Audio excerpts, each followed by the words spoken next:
唔同嘅投資嘅方法咧有好多，譬如可能有啲人買即係股票啊、債券啦、Bitcoin 頭先講MPF 啊、物業啊，其實即係問下大家啦，即係咁多呢啲，我諗通常大家都有接觸過啦。我唔知大家有冇買過 Bitcoin 啦，OK？邊一樣嘢係俾到一個即係升值同埋一個嘅穩定嘅收入俾大家咧？嗱，譬如講呢個股票一啦、二、三、四、五咁樣啦，OK？咁你打個 number 出嚟，你覺得邊一樣嘢係俾到你一個嘅穩定嘅增長同埋一個嘅收入先？OK？股票咧就冇先嗱，股票、債券呢啲有冇啊？股票就睇你叻唔叻啦，係咪？債券係有嘅嚇，債券呢啲OK，因為可能買美債美債就好簡單啦，5年啊、10年啊，你一定有個穩定嘅收息嘅。但係咧個增長唔係好大嘅即係你冇咩增長嘅因為你淨係收息嘅主要係收息。但係你有冇收息同埋可以係有啲增長咧？Bitcoin 就唔知啦，因為上落太大啦。OK？我嘅 MPF 係蝕錢嘅，我唔知大家啦。我嘅就即係唔係好賺錢嘅，即係我即係都揾過幾間嘅，但係就即係我啲 MPF 唔係好賺錢嘅。物業嘅咁嗱，就我覺得咧有幾即係股票Bitcoin 呢啲咧就太過波動啦，所以我就冇揀嘅。呢啲我自己一啲嘅諗法，譬如我都有買股票嘅，但係即係我係擺少啲嘅個部分落去。Bitcoin 我就之前有買過，但係我就冇買啦。同埋呢啲咧，你譬如有啲人好叻賺到錢嘅，但係呢啲賺到錢咧，即係大家可能都要翻工，係咪？但係你賺到錢咧，你要呢啲係要時間去睇嘅同埋你即係好多係啲大戶嘅操縱嘅即係操控咗嘅。咁所以你亦都要管理啦，即係你唔可以擺喺度唔睇噶嘛。咁所以呢一啲你一定係要有啲即係管理同埋又要睇住個市嘅。咁啲咩係即係唔使點樣管理，同埋即係可以係被動啲咧債券同埋物業嘅咁香港物業而家就唔係好得啦，係咪？就一路都係就算減咗辣我最近都有條片，就算減咗辣，都即係樓價都係即係暫時都係向下啦咁幾年後會唔會向翻即係上翻咧？咁我唔知，但係暫時嚟講，香港都唔係好值得投資因為大家都知道個 yield 咧就個回報唔高就算而家跌咗都唔高噶就算而家跌咗咧，都係講緊係3.5%到嘅咋成個香港已經高咗好多噶啦以前2點幾而家3.5最近喺 Bloomberg 嘅指數3.5%嘅回報但係樓價做你見到都係偏軟嘅，係咪？咁我睇過好多唔同嘅國家嘅即係我唔係淨係睇英國，我睇好多唔同嘅國家咧嘅物業嘅投資嘅。咁呢個係我嘅一個嘅主要嘅 focus 嚟嘅咁有香港，有越南，有泰國，柬埔寨我都睇過，又英國當然有睇過啦咁我去過唔同嘅地方去睇啦。咁去睇唔同嘅就咁。我其實因為香港咧而家冇得買啊嘛，係咪？同埋香港而家因為之前係加辣啦咁我開頭咧就買香港先嘅，跟住後尾就即係有辣椒啦，你就即係買唔到第二間，買唔到太多啦，係咪？你做唔到一個組合，咁我所以去其他地方去睇嘅。咁我就去即係其實後尾我就去咗英國啦。咁我點樣去後尾去睇到英國咧？其實我係即係香港人嚟嘅，OK？咁我就去咗即係97年跟屋企就係去咗美國去即係移民啦。所以美加咧我有讀過書啦，英國都有讀書嘅。咁就我係IT 嘅出身啦，我係IT 畢業嘅。咁有做過唔同行業啦，有做過銀行啦，投資銀行啦，有做過股票啦，有做 IT 啦，亦都有做過獵頭嘅。所以唔同嘅行業我都有做過。咁喺銀行嗰陣時咧，我其實有個都幾好嘅經驗，就係睇到咧我嗰陣喺 JP Morgan 嗰度做嘅。咁就睇到其實銀行咧，佢係中意借錢俾啲即係有錢嘅人嘅佢哋係咁樣樣，佢中意借錢俾啲有錢人，即係佢要揀客嘅譬如匯豐咁樣啦。你見到其實啲大嘅銀行咧，佢係揀啲即係安全嘅客，佢覺得安全嘅客啦，或者係 OK 咁所以咧有時嚟講咧你要了解到其實銀行嗰啲一啲嘅睇法包括咧喺英國一樣嘅。咁英國啲銀行咧中意借錢俾啲咩嘢嘅人，或者一啲咩嘅條款，佢先至會借錢俾你咧咁樣。咁其實係有嘅咁所以我喺遲啲會同大家分享多少少啦再講下即係英國啲銀行你點樣先至可以係即係多啲銀行借俾你我我一定有同大家講下啲例子嘅，我自己一啲嘅借錢一啲嘅例子咁樣。咁我13年咧我就有去英國嗰度留學啦，咁就有個 exchange，咁就去咗倫敦嘅，嗰陣喺倫敦，咁啊嗰一年咧13年嗰年咧，我就買咗我人生第一個英國嘅物業嘅，嗰陣時我唔係好識嘅，我都係即係撞下嘅啫，咁就即係咁樣去由咁樣開始去買嘅第一個英國物業啦，咁啊嗰陣時我都係買樓花嘅，我一陣俾大家睇下我啲嘅，我第一間物業，我仲有 hold 住喺度嘅。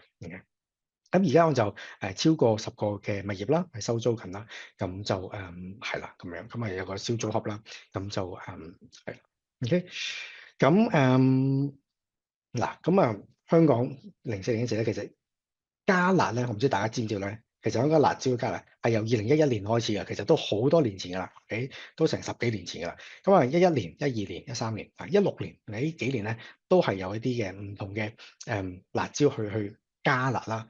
但係如果大家記得咧，其實呢幾年啊，譬如有即係2009年啊打後啦，其實個樓市一路香港就一路上升啦，一路上啦，上到咧其實係2020嘅，OK，咁其實嗰個加辣咧嗰個嘅對樓市嘅作用咧，其實冇乜嘅，其實你見到其實就唔係好即係冇乜大影響嘅香港嘅樓市，OK，咁主要原因因為其實個樓價同你啲辣椒咧，其實個影響不大。講緊係加嚟講10幾個 percent 㗎啦，已經係咪？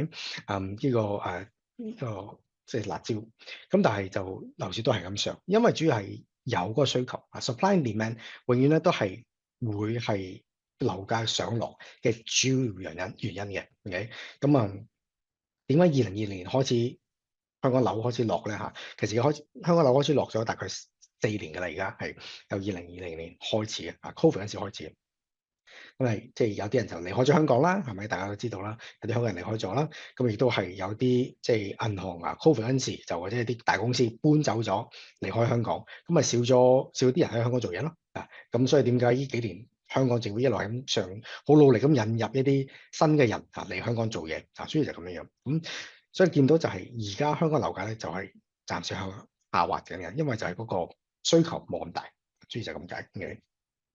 咁我嗰陣時04年買，即係我香港第一間物業啦，OK，咁嗰陣時樓價都係上升緊嘅，但我睇到咧，即係我唔可以，即係唔可以買好多間即係唔可以投資好多間。雖然見到香港樓市係上升，你買得一間，你買得兩間，你買唔到第三、第四間，點解啊？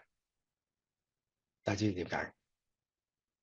而家都係你而家都買唔到好多間嘅，因為你一冇咁多 cash 嘛，你要借錢啊嘛，係咪？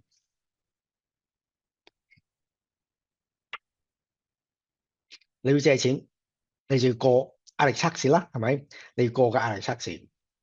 咁你過壓力測試咧，其實係香港就係睇你個人工去定你嘅壓力測試係幾多嘛，係咪？你睇就係即係你嘅人工嘅一半再你嘅供款。香港一般都係大概係咁樣，再加少少壓力嘅譬如可能加息咁佢會去計嘅。咁所以你喺香港可以買到物業咧嘅數目咧係有限，呢個一，二就係即係貴啦，係咪？你都唔會買好多間，OK？咁但係英國係唔同嘅，OK？我就同大家講下英國銀行咧做按揭，佢最大嘅分別同香港唔同，OK？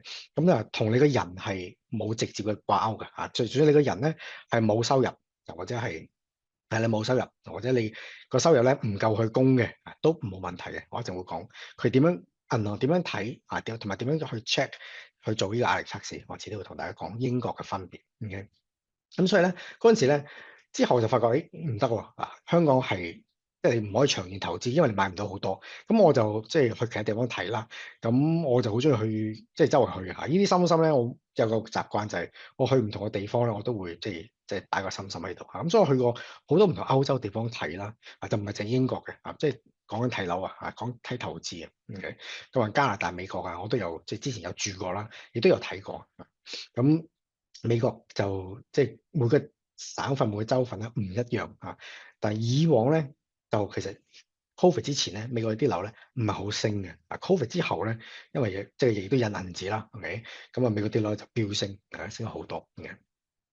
咁美國某啲地方、某啲城市可能值得投資嘅，但美國咧就你即係有得揸槍咁所以咧就唔係好安全，所以咧就呢樣嘢我就唔係好中意，所以我冇投資美國，OK？咁2013年嗰陣時咧，我就頭先講去英國讀書啦。咁嗰陣時呢班係我班，即係同學仔嚟嘅，OK，咁就喺倫敦，OK，咁喺倫敦同埋歐洲唔同嘅城市去咗 Brussels 嘅都有，OK，咁呢個就我記得同學仔啦嚇，咁喺呢條線我記得咧係倫敦嘅 Northern Line 嚟嘅啊，咁我睇到倫敦咧搭個地鐵咧，大家知唔知道佢哋 Tube 啦係咪？呢個地鐵 Tube 啦，幾多錢啊？你由即係你去兩個松一至松二咁樣樣，大家知唔知道幾多磅啊？我係搭過倫敦地鐵啦，好貴啊！倫敦地鐵 OK，係閒閒地咧，你一兩個站咧，佢計你個鬆嘅，OK，因為一兩個站咧都講緊咧係4至5磅噶啦，OK，走唔甩嘅，好貴嘅，OK，咁但係咧就即係倫敦嗰個指數好高，OK，包括物業樓價都係一樣，好似香港咁樣嘅，OK，亦都係貴過香港添嘅，有啲情況下嘅，咁但係咧嗰陣時咧13年咧。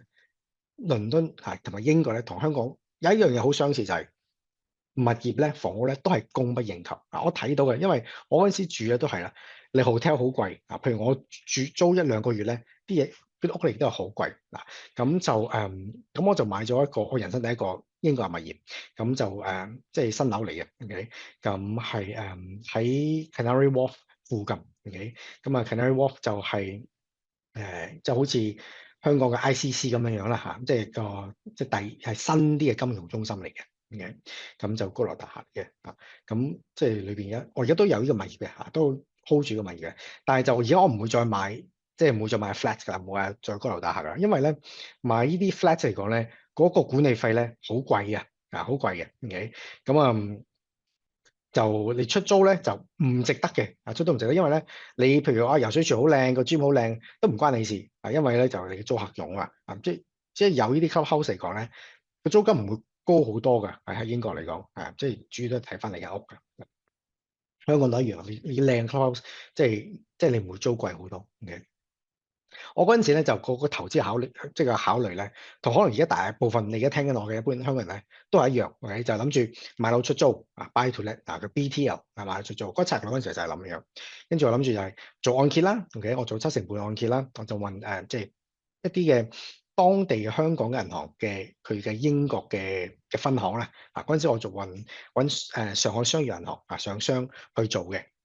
咁佢個即係香港幫我代辦佢個英國嗰邊嘅按揭上商去英國借錢俾我嘅咁樣咁就唔好咁做啊！嗰陣時我咁做之後嘅，即係我同大家講下，我嗰陣時咁做，但係咧其實你而家就唔好咁做啦，因為咧其實即係你喺香港借咧嚇，而家或者啲香港代辦啲銀行咧，通常咧係會貴啲嘅，有一個息會貴啲嘅。OK，咁我只再講應該係點樣樣去做。OK，咁就嗰陣時就唔識咁容易借啊嘛，咁借咗先。OK，咁我就係睇即係倫敦，我知即係同香港一樣，就係升硬嘅，差唔多係。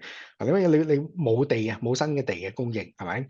你 Canary Wharf 喺隔離3個站，你即係啲金融中心就唔會好輕易去搬嘅，係咪？咁倫敦都係全英國最大金融中心㗎，咁所以無可否認就一定係買嗰度，係咪？咁所以我睇升值同埋睇租金回報。咁嗰陣時4厘租金回報我都 OK 啊，幾 happy 啊嚇，因為嗰陣時香港都係講緊係即係3厘啫嘛，係咪？而家同而家差唔多嘅，咁嗰陣時係4厘，咁我係借到錢咁我稅務嗰陣時即係稅啦，咁我唔係好識嘅嗰陣時啲稅，諗住即係個人嘅稅大概20% 嘅英國，OK，咁就嗰陣時我冇諗咁多，咁我就買咗先，OK，咁後尾我就發覺啦，即係因為我亦都認識咗當地啲英文啦，咁後尾我發覺咧就係16年嗰陣時咧，咁我再翻英國，我再翻英國度咧就唔係上平時嗰啲學校啦，就唔係讀碩士啦，就讀投資嘅課程就讀一個物業，專係講物業嘅，因為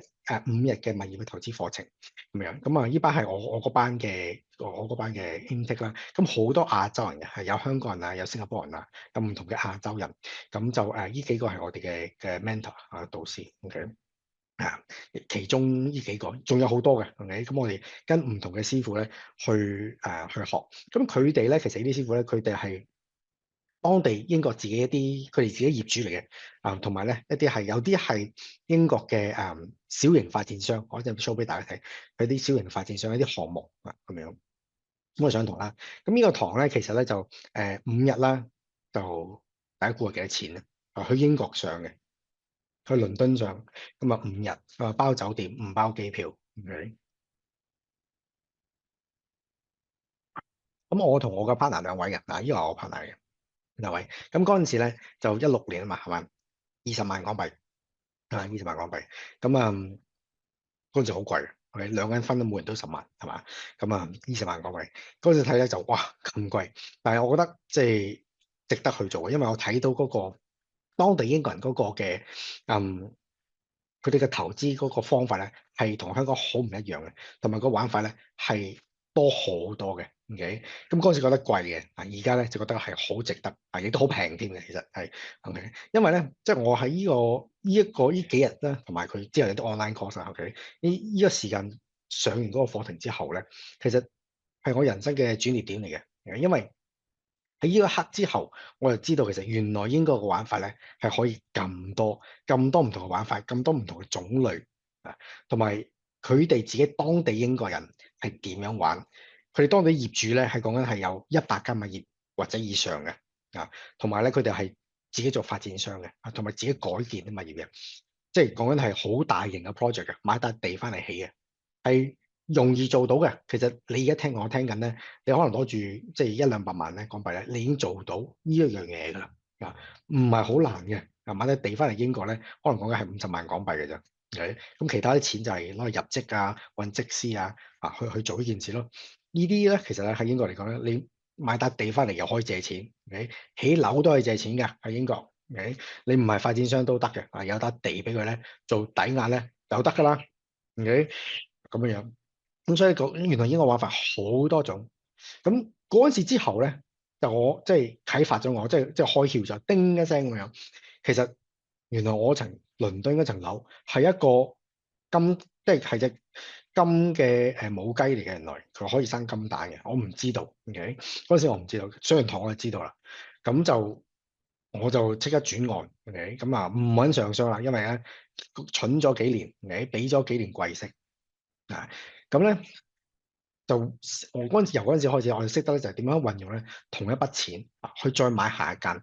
咁我就轉按啦，我唔用帳商啦，我就揾當地英國嘅銀行借錢俾我。OK？我就揾咗一啲嘅當地英國嘅 mortgage broker 一啲嘅按揭嘅代理，佢幫我揾翻當地英國銀行嘅選擇。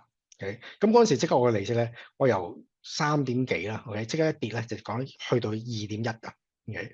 咁就利息平咗啦，我利息平咗啦，二咧我層樓亦都升咗啦。OK？因為都成3年幾啦，咁我可以套咗啲錢出嚟啦。同香港一樣嘅，但係同香港一個唔同嘅個方法嘅地方咧就係香港咧銀行係即係估價借錢俾你啊嘛。即係你做轉案你想借多啲嘅，銀行估價借錢俾你。OK？英國係唔同嘅，英國咧佢都會估價，但係咧佢先問你嘅，你層樓值幾多錢？OK？個玩法係唔一樣嘅。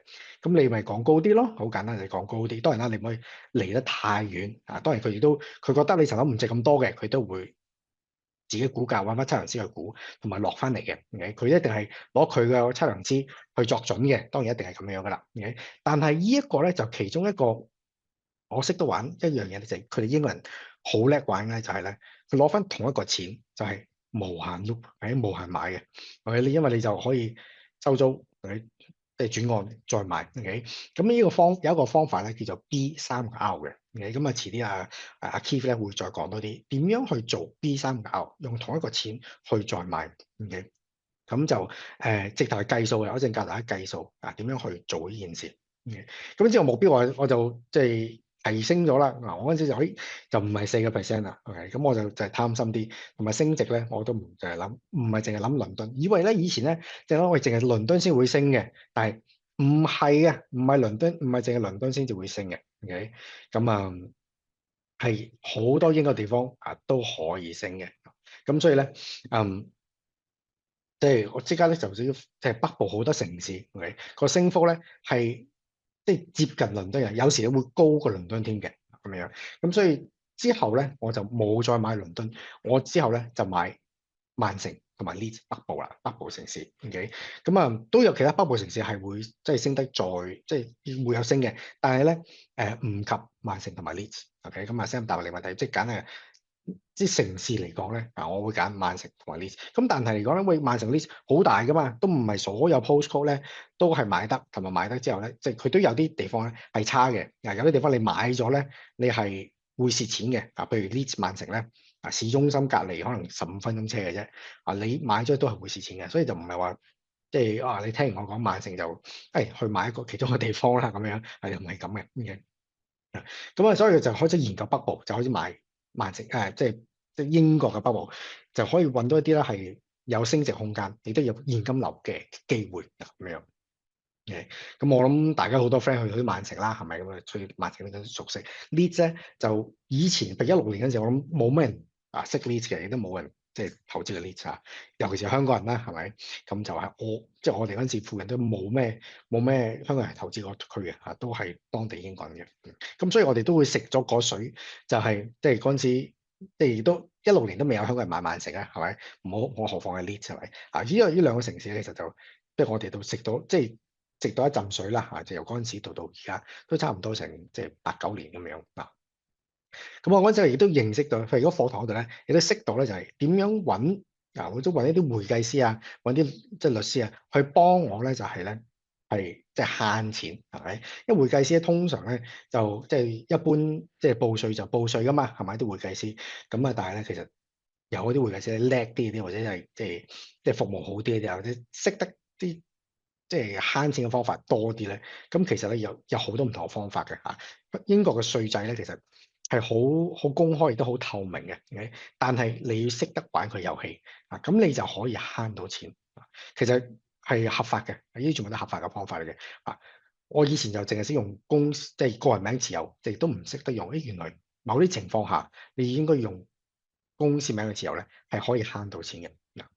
因為公司名咧，其實個人名就20%個利得個人入息稅啦20%，公司咧就19%嘅利得稅。OK，咁其實係爭1% 嘅啫。但係呢1% 咧就唔係個重點其實，但係有啲情況下公司名咧係可以慳你即係都好多好多嘅，係唔係講緊1%因為即係如果你個人嘅收入咧過咗係37000度啦，OK？如果你係香港人嘅話37000度咧，咁你就去咗下一個階梯嘅咯。你去咗就係40% 嗰個稅制嘅咯。咁你而家唔想做呢件事嘛？係咪？咁我點樣去慳啲錢咧？咁我就我哋始終會有一個大概係2日嘅課堂，係14小時嘅。OK？我會再講即係好深入去講咧，英國嘅稅制有啲乜嘢係可以扣減啦？幾時咧係用公司名去持有物業？OK？咁因為即係喺英國嚟講咧，頭先講稅局咧係好公平嘅包括你所有嘅利息開支，包括你所有嘅一啲嘅即係關於物業嘅開支啦，咁你都係可以去扣稅嘅，有好多嘅。我有個 list 咧，大概2版嘅咁我會喺課程嗰度咧會即係一一同大家講，即係亦都可以扣幾多先合理我都會同大家講嘅。